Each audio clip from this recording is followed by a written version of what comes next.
يجاريهم قلبت ظاهر ما فيهم فبدأت شخصا آخر كي أتفاخر وظننت أنا أني بذلك هزت غنى فوجدت أني خاسر فتلك مظاهر. Nah Bunda, caranya membentengi itu bagaimana? Karena anak-anak itu, para teenager kita, remaja kita itu sering kan mempunyai teman ya. Ayo kita makan bareng-bareng gitu ya, terus udah makan lah bareng-bareng. Terus kemudian ditawari, sekarang kan banyak sekali ya, ada permen, ada hal-hal yang tidak baik. Misalnya diberikanlah permen, diberikanlah minuman, akhirnya mereka menjadi lupa. Akhirnya permen itu sendiri akhirnya adalah salah satu narkoba misalnya. Karena pembuatan narkoba sekarang ini bermacam-macam Bunda. Ataupun pembuatan makanan-makanan yang bisa merangsang syahwat pun sekarang menjadi bermacam-macam. Nah ini kadang-kadang juga digunakan oleh para remaja yang kurang baik gitu loh. Bagaimana Bunda menyiasati itu sehingga mereka bisa mengetahui, oh ini nggak baik, oh ini tidak boleh dimakan. Karena mereka kan juga tidak tahu, mereka mungkin diberikannya oleh teman yang mereka anggap baik. Dan anak-anak juga mungkin tidak menyadari itu karena itu merupakan seperti makanan biasa atau seperti minuman biasa.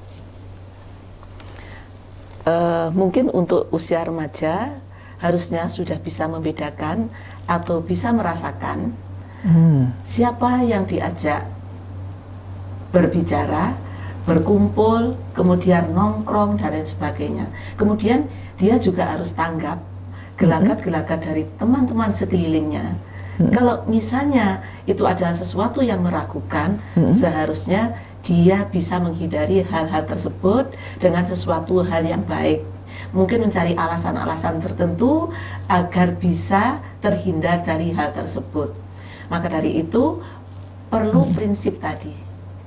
Seseorang remaja harus punya prinsip.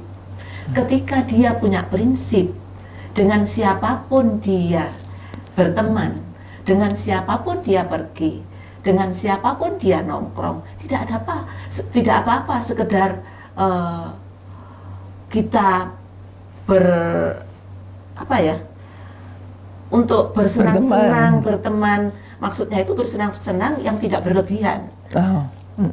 Untuk menghibur diri sesaat. Karena tidak mungkin seorang remaja itu dalam seharian itu harus belajar terus. Kemudian harus mengerjakan tugas terus. Karena sekarang ini di dalam sekolah tuntutannya itu sangat berat sekali.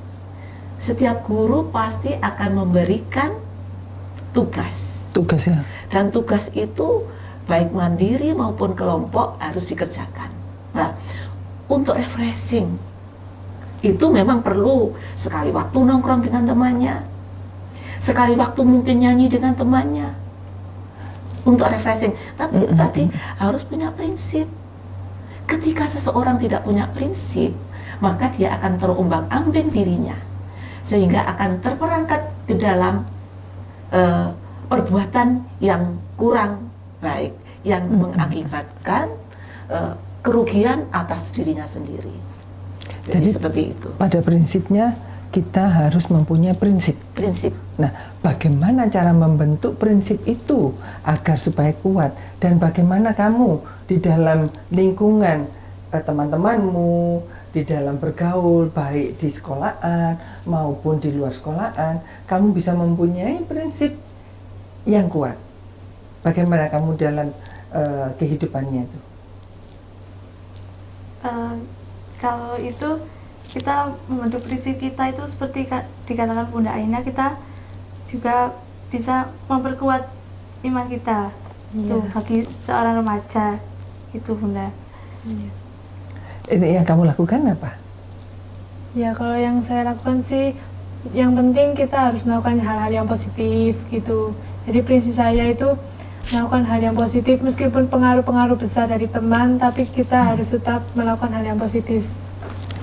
Harapan Bunda, kamu bisa di dalam lingkunganmu, di pergaulanmu, di luar maupun di dalam sekolah, kamu bisa memberikan virus-virus positif untuk teman-temanmu, agar kamu juga menjadikan salah satu teman yang bisa membantu temanmu untuk mendapatkan prinsip yang kuat di dalam meraih jati diri sebagai remaja. Gitu ya Bunda ya?